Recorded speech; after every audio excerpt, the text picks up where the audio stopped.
আসসালামু আলাইকুম আমার প্রাণপ্রিয় ভাই ও বন্ধুরা। আপনারা সকলেই জানেন যে আমরা সমাজে অসহায় ও অবহেলিত মানুষের পাশে গিয়ে হাত বাড়ানোর চেষ্টা করি।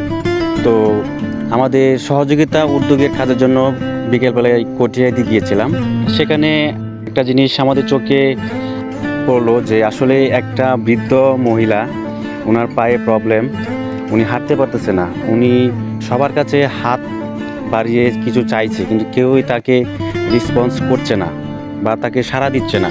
ওই জিনিসটা অনেকক্ষণ যাবত আমরা ফলো করলাম। তারপর যদিও আমরা একটা সময় ওনার সাথে কথা বলার চেষ্টা করলাম, তো কথা বলে যতটুকু জানতে পারলাম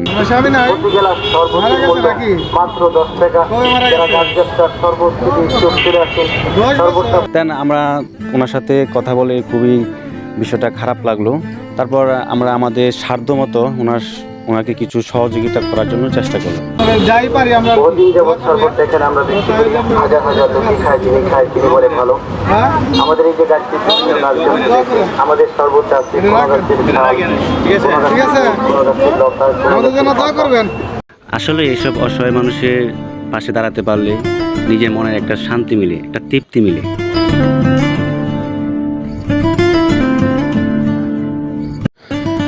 ঠিক তার কিছুক্ষণ পর আরও একটি ঘটনা আমাদের চোখে পড়ল, যেটা না বললে নাই হয়।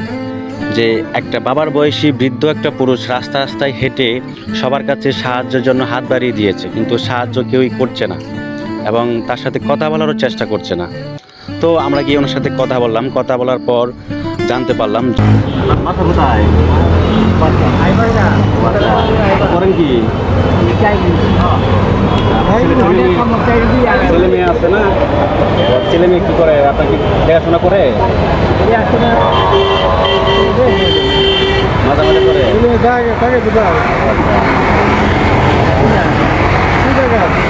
চট্টগ্রাম থাকে আপনার ছেলে মেয়ে না?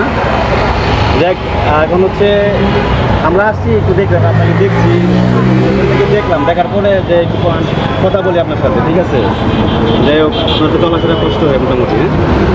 বিষয়টা খুবই খারাপ লাগলো। তারপর ওনার সাথে কথা বলে, যদিও আমাদের এতটুকু সাধ্য নেই, তবে আমরা আমাদের সামর্থ্য অনুযায়ী ওনাকে সহযোগিতা করে ওনার মুখে একটু হাসি ফোটানোর চেষ্টা করলাম। আমাদের জন্য দোয়া করবেন, যাতে আপনাদের মতো মানুষের পাশে থাকতে পারি, ঠিক আছে? ঠিক আছে।